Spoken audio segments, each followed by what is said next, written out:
In 1968, while the Beatles were quietly tearing themselves apart, George Harrison was reaching his breaking point.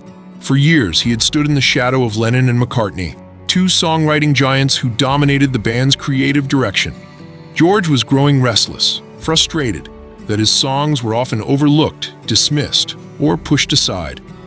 That same year, after the band's tense spiritual retreat in India, he poured his emotions into a new song, one that would capture his resentment and his need to finally be heard.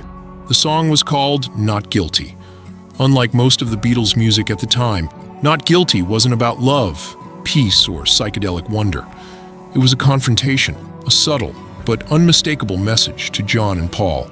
George felt accused of disrupting the group, of drifting too far into spirituality, of questioning the power structure that had defined the Beatles since their early days. His lyrics were both calm and defiant. "I'm not guilty for getting in your way while you're trying to steal the day." Those lines weren't random. They were George's way of saying, "I'm not the problem. I'm just no longer willing to stay silent." Recording the song became symbolic of the tension it described.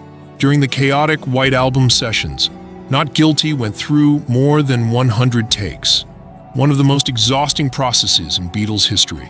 George's patience wore thin, as did everyone else's.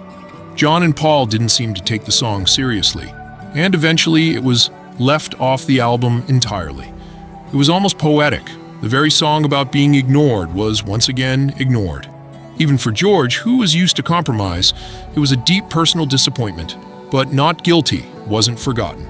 11 years later, in 1979, long after the Beatles had broken up, George finally released the song on his self-titled solo album, George Harrison.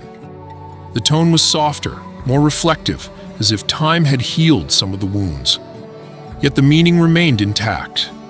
It was still his quiet declaration of independence, a reminder that, long before he found peace in his solo career, George had already been fighting to be seen and respected as an artist.